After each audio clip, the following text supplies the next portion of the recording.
अस्सलाम वालेकुम। आप देख रहे हैं ज़मीर रसोई घर और आज मैं आपके सामने जो रेसिपी शेयर कर रही हूँ वो है गाजर का मुरब्बा। 400 ग्राम गाजर है। इन्हें मैंने बड़ी गाजर थी इसलिए मैंने इन्हें छोटे पीसेस में काट लिया है। जो ज़्यादा बड़ी थी, जो निचला पार्ट होता है, उन्हें मैंने इस तरह 4 पीसेस में काट लिया है। इसके अलावा 200 ग्राम शुगर है। जितनी आपकी गाजर होगी उससे हाफ जो है आपकी क्वांटिटी चीनी की होगी। इधर मैंने एक काम किया है कि तमाम पीसेस को फोक आप ले लें या छुरी ले लें, हमने इसका फाइन डाउन करना है ताकि शीरा वगैरह जो है अच्छी तरह गाजरों के अंदर चला जाए और गाजर अच्छी गल भी जाए। तो ये सारे पीसेस मैंने किए हुए हैं, ये आप देख सकते हैं। इसके अंदर हल्के हल्के निशान है।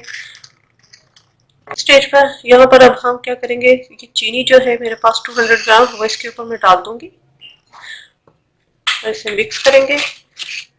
7 से 8 घंटे के लिए रख दूंगी ताकि इसका पानी जो है चीनी का वो भी रिलीज हो जाए और गाजर भी अपना पानी रिलीज करेगी। उसके बाद फिर जो चीजें बाद में जो डलेंगी वो मैं फिर आपको वो सब बता दूंगी।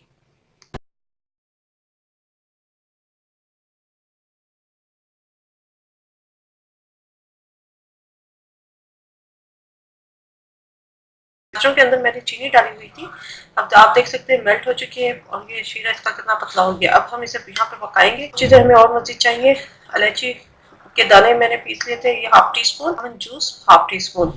मैंने पैन ले लिया है, इसके अंदर मैं ये चीनी और गाजर का शीरा जो है वो डाल दूंगी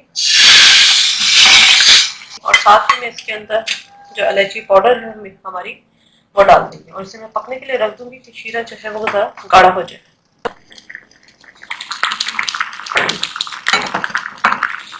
ये मैंने 10 मिनट अभी पकाया है और अभी भी आप देख सकते हैं कि इसका शीरा कितना पतला है।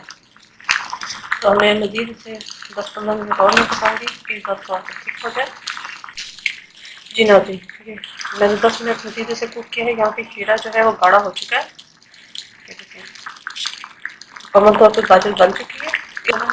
जूस है वो हम ऐड कर देंगे। इसका चूल्हा बंद कर देती हूँ। हम इसे ज़्यादा मजीद नहीं कुक करेंगे। जी, गाजर का मुरब्बा हमारा रेडी है। उम्मीद है रेसिपी पसंद आई होगी और इसे ज़रूर ट्राई कीजिएगा। अपने फीडबैक से मुझे ज़रूर आगाह कीजिएगा। मेरे चैनल से मेरा रसोई घर को ज़रूर सब्सक्राइब कीजिएगा, लाइक कीजिएगा ताकि आपको नई से नई वीडियोज़ और रेसिपीज मिल सके। अपनी दुआ मुझे याद रखिएगा। Thank you for watching. खुदा हाफिज़।